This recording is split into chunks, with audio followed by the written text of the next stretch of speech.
I thought I would give sort of a very different kind of a speech, focus a little bit more on some broad themes, what's going on in the world, how to think about investing, how I'm thinking about some of the things that I see out there. And I think one of the things one should always try to do as an investor is ask the questions that people are not asking. And I think there are sort of all sorts of questions that get asked a great deal, and they are, they tend to be sort of cover ground that is well trodden, and you can sometimes, I think, learn more by asking the questions a little bit better and pushing the envelope a little bit further. But I tend to think that often the most promising things to do are to ask some questions in areas people aren't even thinking about. And I want to suggest one such question today, which is sort of if you think about the world, we have sort of a developed world and we have an emerging markets world.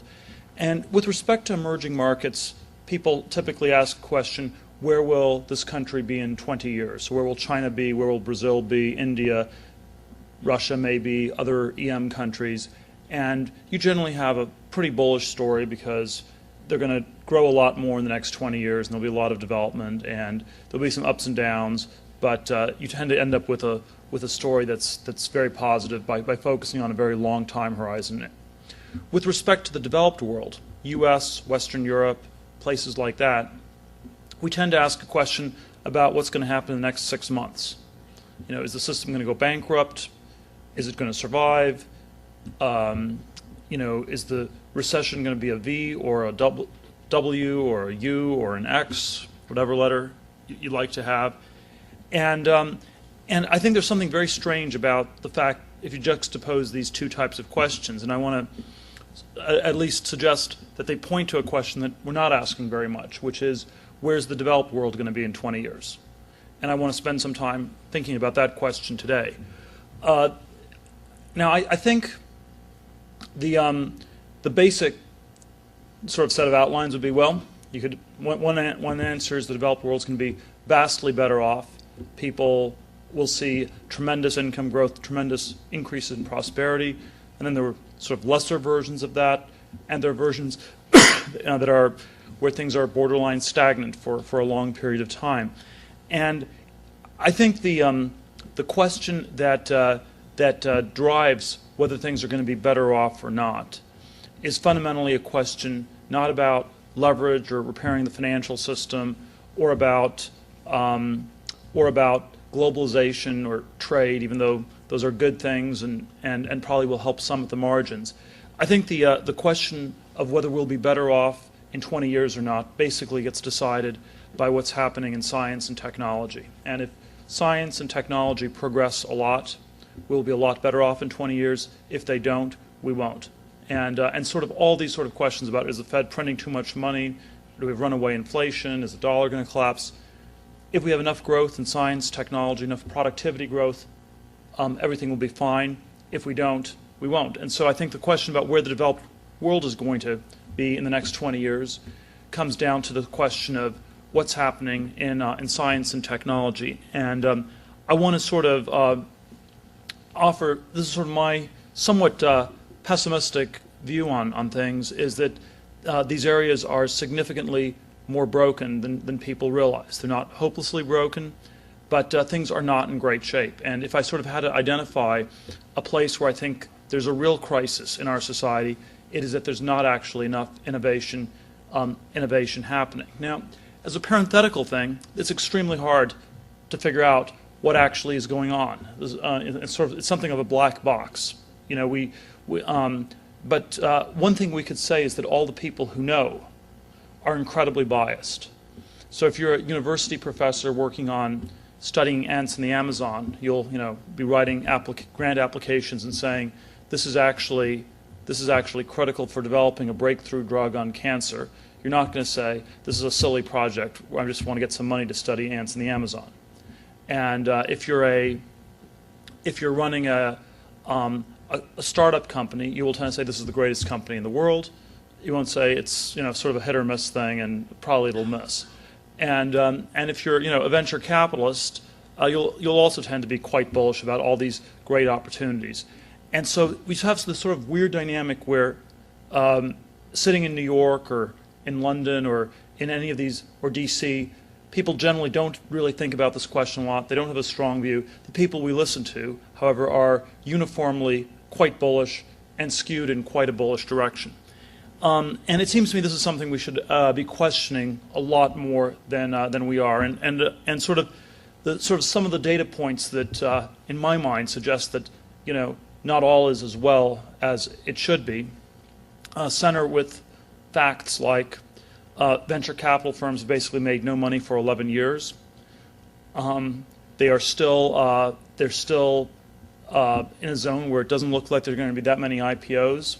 And even though I think Sarbanes-Oxley deserves a lot of the blame for that, I don't think it's really the sole culprit. And I think there's sort of a somewhat deeper story of something being weirdly off.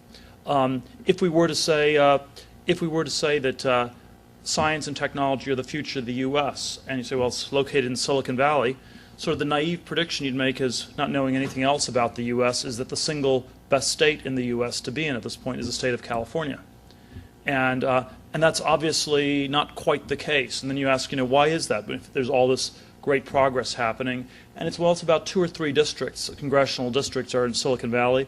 The other 50 or so are, it's government workers and farmers and people building houses, and there's a really big disconnect between the image and the reality, and sort of it's a much smaller part of the state than people think it is. And if it's not enough to actually drive things in California, is it really enough to drive things in the U.S. and the world as a whole? And then I think you have sort of macroeconomic things like we have this very odd juxtaposition where people on the one hand believe you have exponential technological growth, and the other you have this weird fact that median wages in the U.S. have been stagnant for about 36 years. And and there's been maybe a small increase in wealth inequality. I don't think that's the real explanation. And I think that, and you sort of end up with one of 3 explanations. One is that, the first one is that, yeah, there's all this progress, it just takes a while to filter through. But it seems like 36 years is an awfully long time. Second explanation is, we're not measuring the progress correctly. The problem with that one is that a lot of it turns on whether you believe the government is understating or overstating the rate of inflation. And the normal view is the government actually is understating the inflation rate. And if that's the case, then it's actually then the progress rate is actually being exaggerated even more. So if you have to actually, if you assume the government's just right, then we're sort of stagnant. If you assume the government's understating inflation, it's actually even worse than it looks.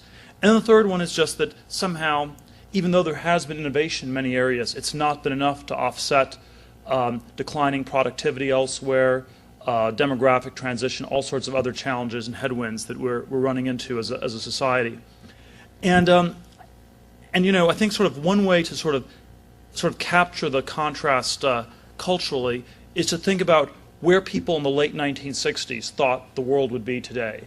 And if you look at the future history of Star Trek, 1967, it would be permanent lunar bases by 1980, missions to Mars by 1990, and it would sort of go on to the stars from there. The Jetsons, you'd have flying cars and robots, and on vacation trips to the moon.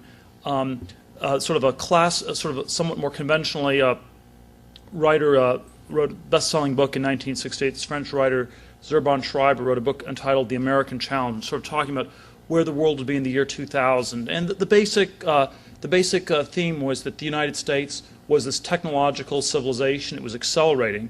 And because of that, the difference between the U.S. and the rest of the world was going to steadily grow. And the difference between the U.S. and Europe would grow from a difference of degree into a difference of kind, so that by 2000 it would be like the difference between Europe and Nigeria. It would be they'd be left completely in the dust. And this would have all sorts of sort of strange cultural repercussions. And one that that I think is striking in terms of how wrong the prediction was that setting aside executives and creative people who sort of like their jobs, most people don't really like their jobs, and the average person would benefit because of all this increased productivity. They wouldn't have to work as hard. And so by the year 2000, the average person in the U.S. would be working 7 hours a day, 4 days a week, and would have 13 weeks a year of paid vacation time. And this would all happen within a single generation. Now, it's sort of easily dismissed as, well, he was a French writer, he didn't know what he was talking about. But I think that there's sort of a degree to which we should ask some very tough questions about why there's been such an incredible disconnect and why things haven't quite caught up.